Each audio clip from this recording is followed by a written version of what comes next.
begins with the stuff you dig out of the ground that you can make industry. Ranging, I mean, steel is fundamental to just about anything. I mean, we wouldn't have houses and furnaces and so on if we didn't have steel fundamental element, which is iron and iron ore. So this isn't something odd. This is something we fundamentally need, and I think we need to create an environment where we can proceed. And with that, I'll turn it over to Scott Manley. Thank you. Good morning, or maybe it's good afternoon now, members of the committee. I'm the Director of Environmental and Energy Policy for WMC, and I think it's important.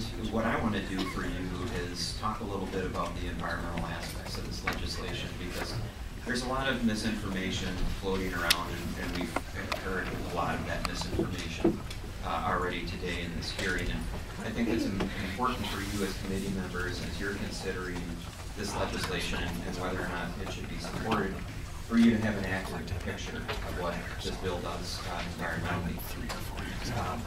The most important thing I think you need to understand is this bill simply establishes an environmental permitting regulatory process. It does not grant a mining permit.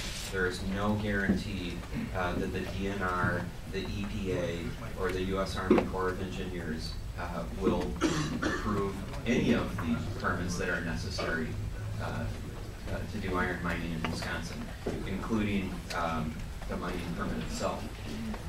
The other thing I want to call to your attention is that we've heard a lot about environmental standards. Our air quality standards are in NR 404. This bill does not change those standards. Our water quality standards are in NR 102. This bill does not change those standards. Our groundwater quality standards are in NR 140. This bill does not change those standards. Every environmental permit that the Department of Natural Resources will review under this bill will be evaluated based on whether or not the permit